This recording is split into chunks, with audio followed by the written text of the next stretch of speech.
your daily Philadelphia Eagles podcast. Part of the Locked On Podcast Network, your team every day.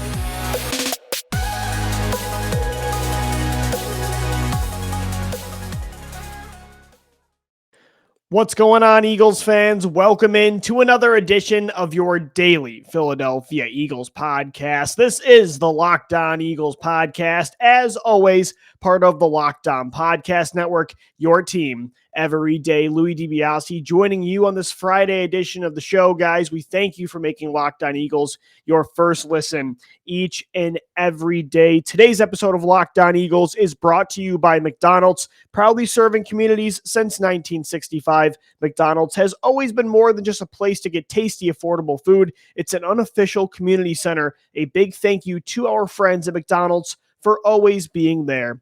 I'm loving it at McDonald's. I'm riding solo for the day. It is Friday, and you guys know what that means. It means it's time for Locked On QB1. Each Friday, we dive deep into the performance of Jalen Hurts the prior week and just the state of him overall as QB1. But today, the show is a little bit different because of the way Jalen has been playing over the last month and just kind of the way he's been plateauing when it comes to his progress. It feels like there really aren't these high highs or really the low lows either. It just feels like this straight line that's in the middle, maybe a little bit below the middle. And because of that, on top of a really rare opportunity in the world of college football on Saturday to evaluate two players at this position that could be key for the Eagles' decision at quarterback this offseason, we're going to get into some other players today as well. And that's going to include Liberty quarterback Malik Willis and Ole Miss quarterback Matt Corral, the, to me, consensus QB1 and QB2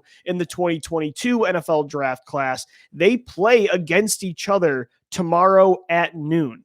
So I want to dive into those quarterbacks as well, because when it comes to the Eagles' decision this offseason, when it comes to making Jalen Hurts the guy, trying to trade for Aaron Rodgers or a Russell Wilson, or, rekindling the Deshaun Watson rumors, based on, what they think about those options, it also is dictated based on how they feel about this quarterback class. Because right now they're positioned pretty well to get one of those guys if they want one with the third overall pick from the from the Miami Dolphins trade in 2021. They're set up to where they might be able to get Corral or Willis if they want one of those guys instead. So we'll get into those two as well, their prospects, coming up on this edition of Locked On Eagles. But as always, we're going to start this show off by talking about QB1 right now for the Philadelphia Eagles, and it's Jalen Hurts. And it's crazy the outrage I got after that win against the Lions on Monday specifically, because of my comments on how they used or didn't use Jalen Hurts in Detroit. That was the most pushback I've gotten for a Jalen Hurts take ever. And I've said some pretty extreme things. I've been very critical, and especially this last offseason, I was not happy with Jalen Hurts on this football team, not because of anything he did, but you guys all know the story, and I wasn't happy with the direction they went this offseason at quarterback, primarily featuring Jalen Hurts over Carson Wentz, over, taking somebody like Justin Fields in the draft. I've said a lot of things about Jalen, especially this season too. I've been very critical, and I think fair, but overly critical when I feel like it's deserved and justified. But I got more pushback on Sunday, and I was kind of disappointed at the outrage, but not surprised either. It was literally one take I had out of a dozen that had to do with that win.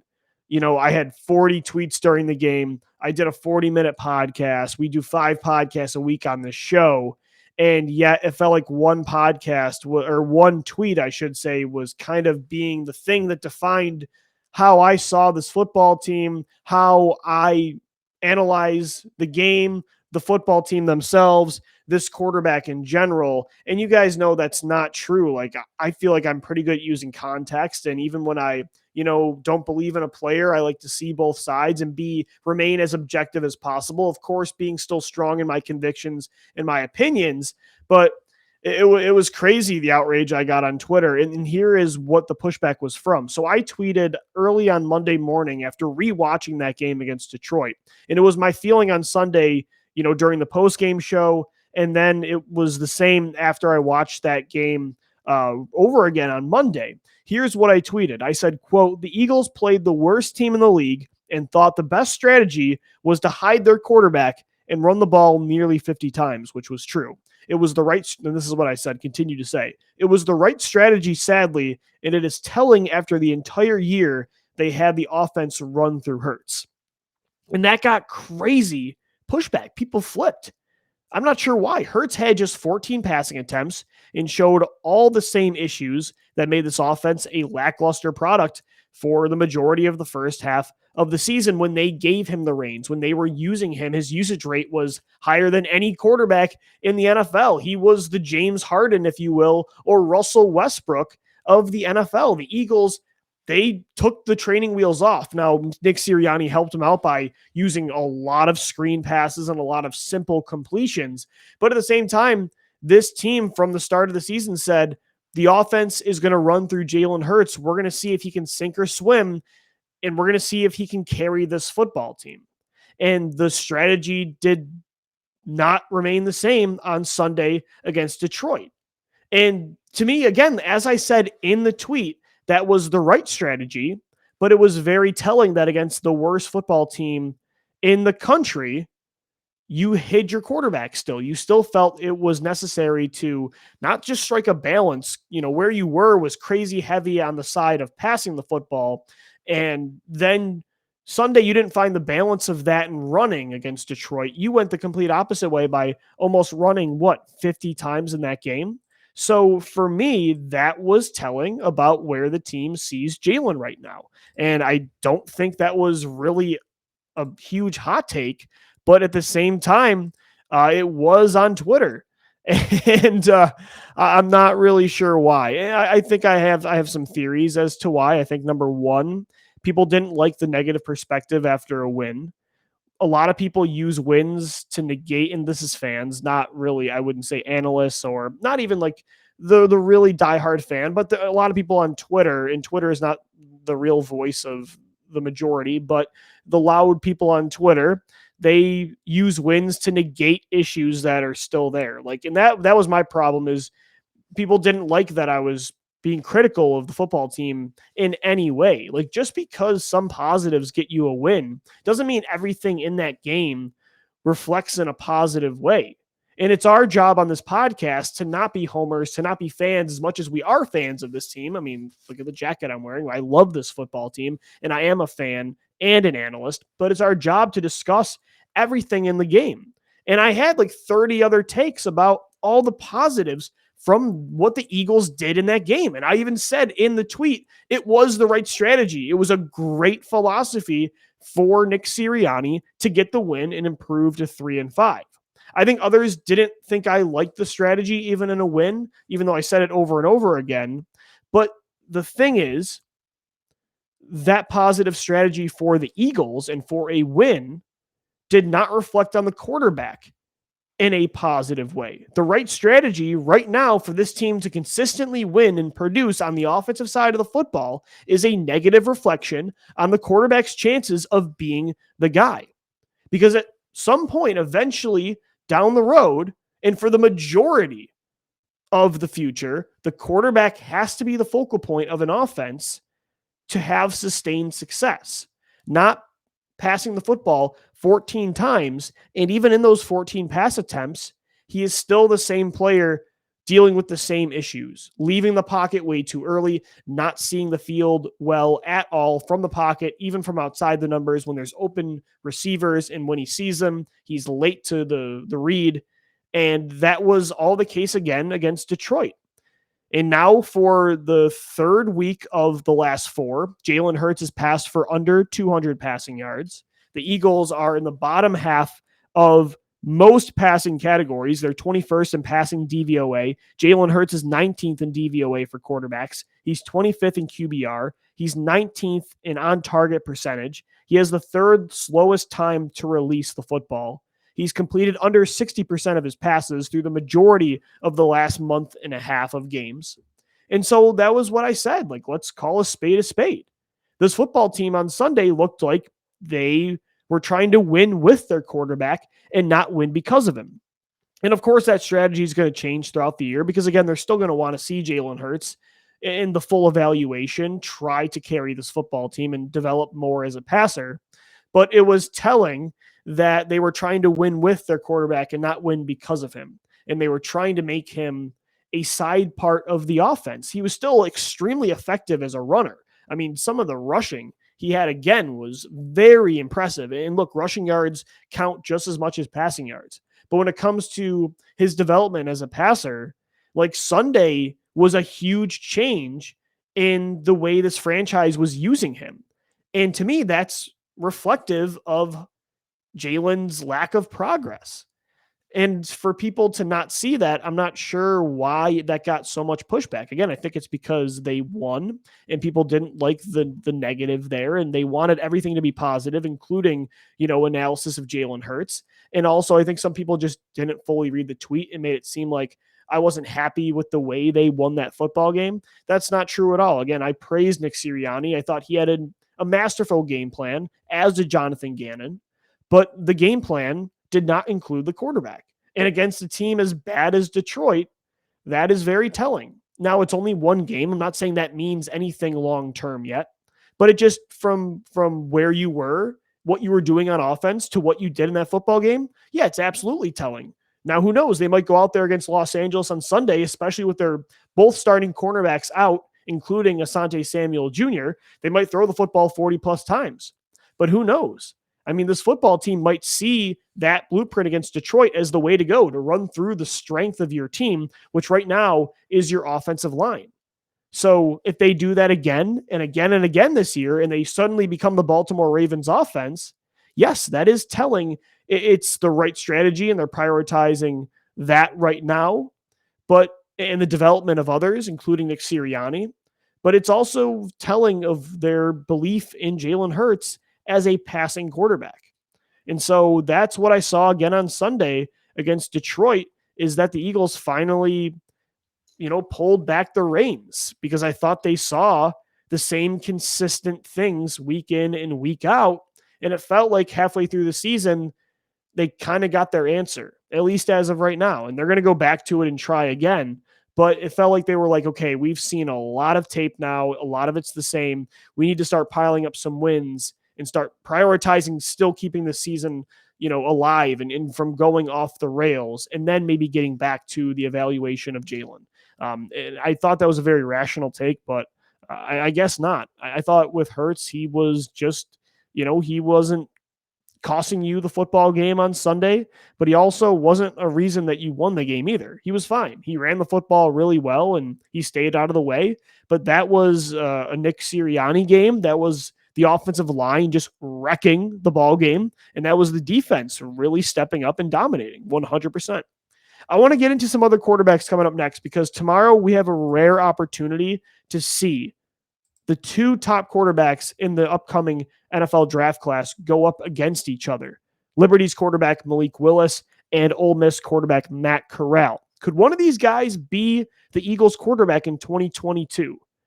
Are they interested in selecting a quarterback in this draft? Are those guys worth it? How good is this class? Who's going to be the quarterback for the Eagles next year? Halfway through the season, what are you guys feeling about, if you had to put your money on who is the guy in 2022, what's the name you put some money on? That's coming up next right here on Locked On Eagles. And guys, today's show is sponsored by McDonald's, proudly serving communities since 1965. McDonald's has always been more than just a place to get tasty, affordable food. It's a place where friends and family can come to reconnect, a place where classmates can meet up for a study group, knowing they have a dependable Wi-Fi connection and endless supplies of French fries and McFlurries. Win or lose, it's a place where teammates, competitors, the home team, or the away team can come to recharge. It's the place you always look forward to stopping at on a long road trip to rest your legs and refuel. For me, that was a couple weeks ago. I went to Boston. I'm headed to the city of brotherly love in Philadelphia next week.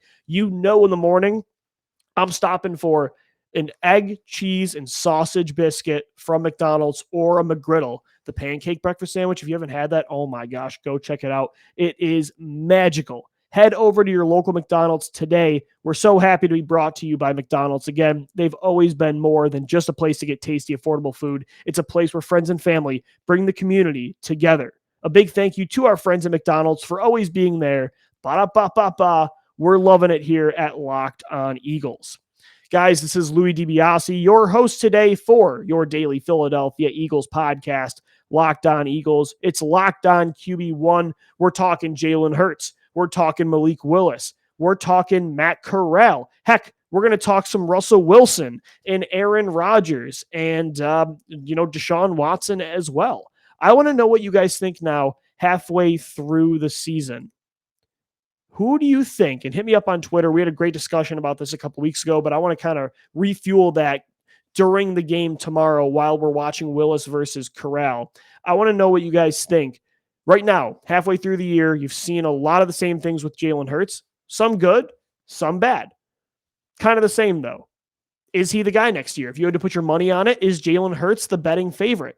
Is it Malik Willis? Is it Matt Corral? Is it Russell Wilson? Is it Deshaun Watson or Aaron Rodgers? It's very interesting right now. It's all very much still up in the air because Jalen hasn't done enough to prove he's the guy, but he also hasn't played his way out of the job yet either. So we kind of still continue in this middle ground.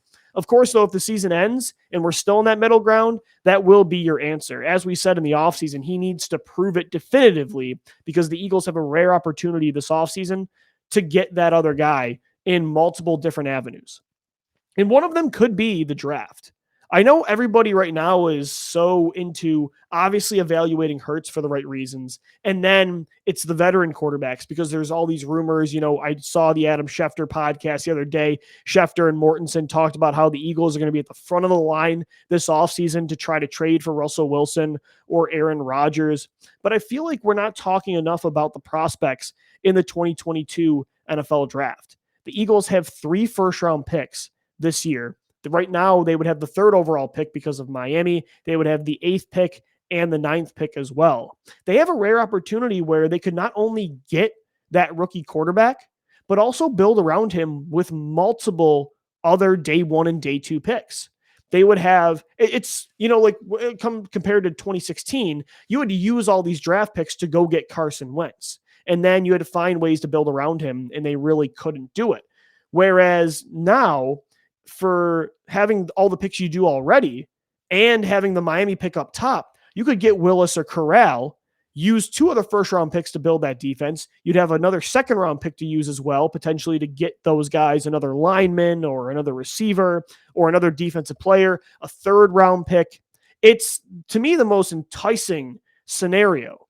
But you need to see one of these 2 guys step up and become a guy that you think it's worth making the investment in, over trying to pursue a Russell Wilson or an Aaron Rodgers or a Deshaun Watson. And I would prefer this scenario because, like I said, with what it took to get Carson Wentz, it's going to take the same thing to get. Now, obviously, would I rather have Russell Wilson in a vacuum or Malik Willis? It's obviously Russell Wilson, but it's going to take all 3 of your first round picks to get Russell Wilson or Aaron Rodgers, right?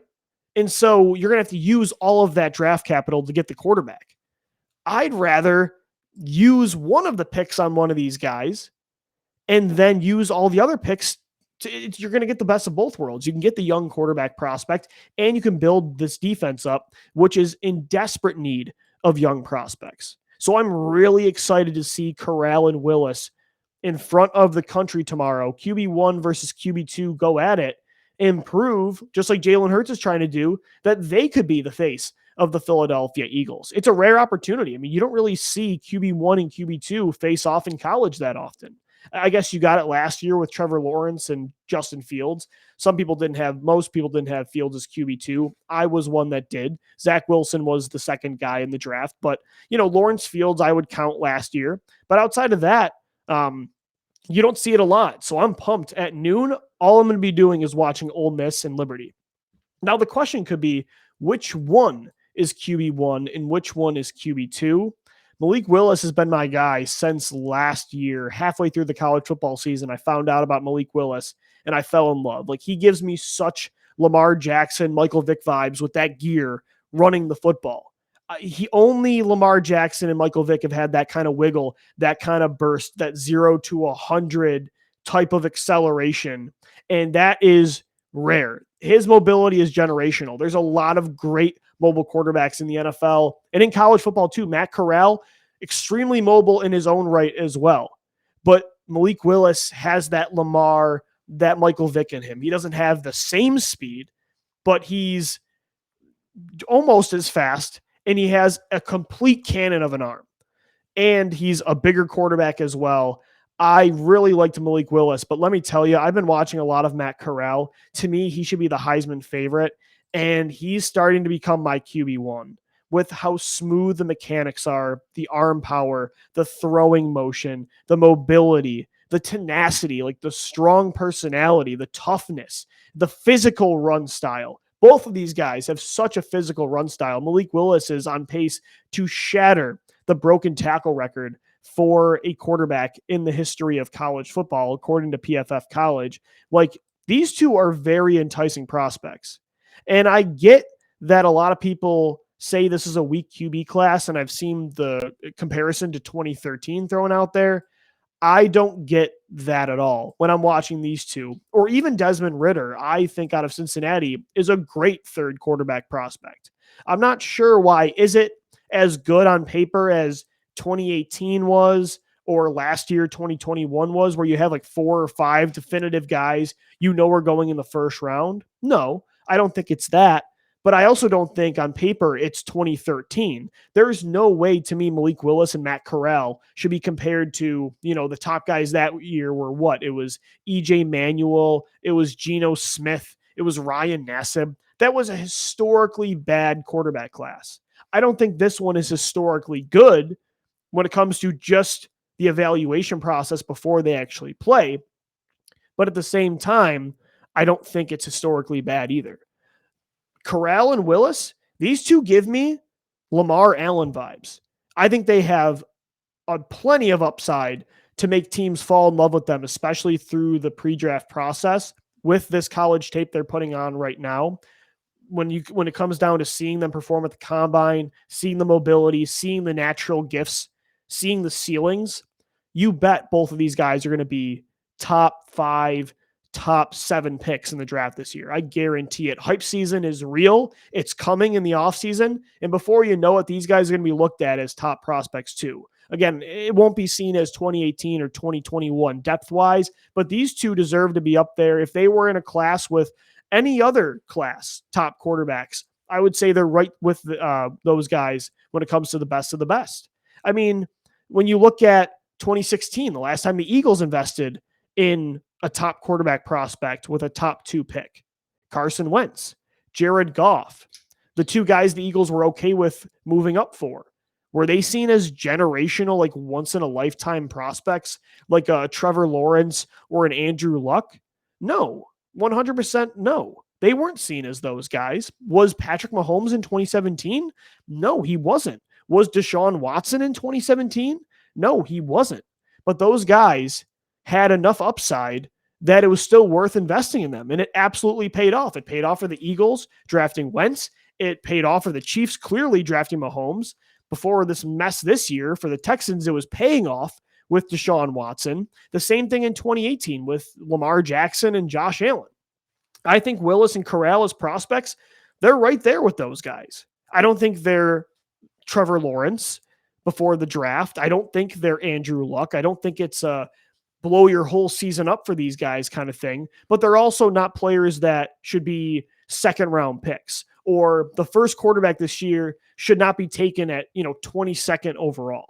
Like, if the Eagles want to invest in a quarterback with their top pick this year, these two are absolutely worth it to me. I don't think you would be forcing it with either one of these guys. And don't give me the Malik Willis, Jalen Hurts comparison just because they have strong mobility. These two players are not the same at all. And I've been seeing that a lot. Like, if Jalen Hurts can't make it work in Philadelphia's offense, why would Malik Willis? guys, the talent is completely different. The strengths and weaknesses are completely different.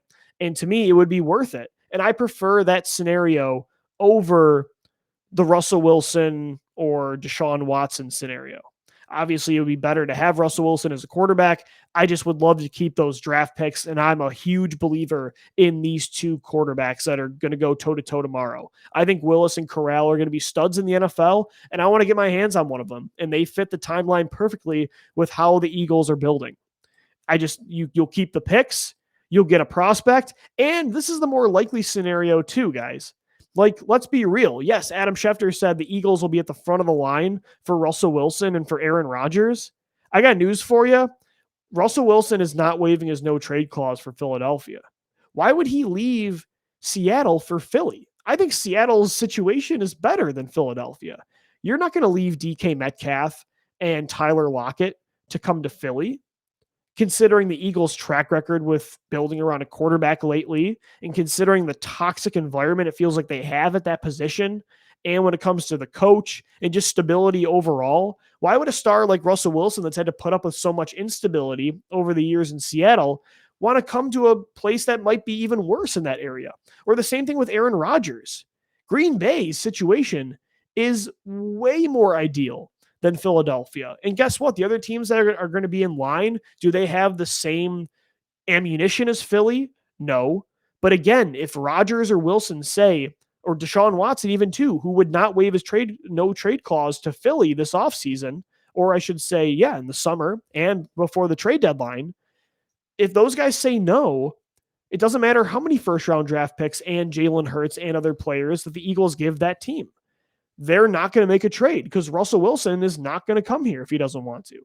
So I don't think it's like impossible for Russell Wilson to say, I'll go to Philadelphia, because I think they would try to build around him as much as possible. And they do love to throw the football the majority of the time. And that's what Russell Wilson wants. And they do have weapons that you can build around for sure, with Devontae Smith and Dallas Goedert and Miles Sanders and Quez Watkins and a good offensive line. Like, there are things to like about Philly, but I can't see that that's their. Is it the worst scenario or situation in the world for those quarterbacks to come to Philly? No. But why would you choose to go to Philly over like New Orleans or Pittsburgh? You know, that to me doesn't make any sense. I know Philadelphia is going to be interested, as we all should be as well. But I think the guys that you have an actual chance at are the two on my right. It's the two guys playing tomorrow. It's Malik Willis and it's Matt Corral. I think those guys are very much worth investing in. They're not on paper right now, the Trevor Lawrence or Andrew Luck of the world, but I think they're right there with Zach Wilson last year, with Justin Fields, with Trey Lance, with Justin Herbert, who the Eagles play on Sunday. I think they're right there with them. They're exciting prospects with a ton of upside, a ton of raw physical abilities, mobility, strong arm. I mean, Corral's mechanics are just incredible. The way these guys can make plays off platform, it's really impressive. And I hope they put on a show tomorrow. And they're names that you should keep an eye on. And they're starting to get mocked to the Eagles for the first 3 months of the season so far. When you see PFF come out with a mock draft, when you've seen the Draft Network come out with a mock draft, it's been cornerback, defensive end, safety, linebacker for the Eagles in all these mock drafts. This week, PFF's mock, they had Malik Willis going to the Eagles. The Draft Network, they had the Eagles grabbing Matt Corral. It's starting to gain traction. And why? Because Jalen Hurts isn't improving enough to slow this, what would be the word? Slow this momentum down when it comes to Corral and Willis. And so I highly recommend Eagles fans watch that game tomorrow, Ole Miss and Liberty, because you could be watching the future Eagles quarterback starting in 2022. We'll see what happens. Guys, today's Locked On Eagles is brought to you by Built Bar. It's the best tasting protein bar in the world. Every time I take a bite of one of these things, I don't even think that I'm chewing a protein bar. It tastes just like a candy bar. And guys, look, I love Thanksgiving. All of the good food and treats and plenty of the other stuff it's my favorite holiday. But maybe you want a yummy dessert, but this isn't a day where maybe you want, after that giant dinner, you want to go for all the sugar and all the calories. You want to still feast on something delicious, but it's a healthy alternative. I have the solution for you, and it's Built Bar. It is incredible, and it is the healthy alternative. Only 130 calories in every bar, only 4 grams of sugar. They're low calorie, low carb, low fat, high protein, and there's a flavor for everybody. You've got raspberry, you've got cookies and cream, you've got cherry barcia, you've got mint, you've got peanut butter. You've got right now their flavor of the month right now is blueberry muffin. I mean, there's just so many amazing flavors. It's covered in 100% chocolate. It's not waxy. It's not tough like the other protein bars. It's soft. It's easy to chew. I bring them to the movie theater instead of buying the typical candy bar. I'll bring a Built Bar. I'll start my morning with them. It's a great post-workout snack. I highly recommend Built Bar. And yeah, even for a Thanksgiving dessert, if you want to stay on the healthy side and really prioritize the savory treats with your Thanksgiving dinner. Guys, I can get you 15% off today on your first order at Built Bar when you head over to Built.com and use our promo code LOCKED15. That's LOCKED15, and you're going to get 15% off your next order. Guys, today's show is also sponsored by betonline.ag. We're back and better than ever. A new web interface for the start of the NBA and NHL season brings you more props, odds, and lines than ever before. We've got our LOE3 dropping on Sunday. We're going to try to win you guys some money in that Eagles-Chargers game with BetOnline, who remains your number one spot for all the football, basketball, hockey, baseball action, UFC, boxing, your favorite Vegas casino games, everything you can imagine. Don't wait to take advantage of all the amazing offers available for the 2021 season and head over to the new updated desktop or mobile website to sign up today, and you're going to receive your 50% off welcome bonus on your first deposit. Just use our promo code LOCKEDON. That's LOCKEDON to receive your bonus. BetOnline is the fastest and easiest way to bet on all your favorite sports. BetOnline, where the game starts.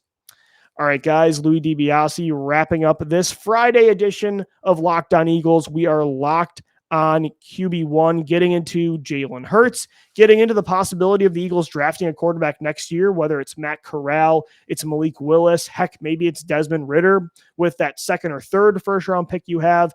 Is it Russell Wilson? Is it Aaron Rodgers? Is it Deshaun Watson? A name I didn't bring up that could be possible next year if Green Bay commits to Rodgers is Jordan Love.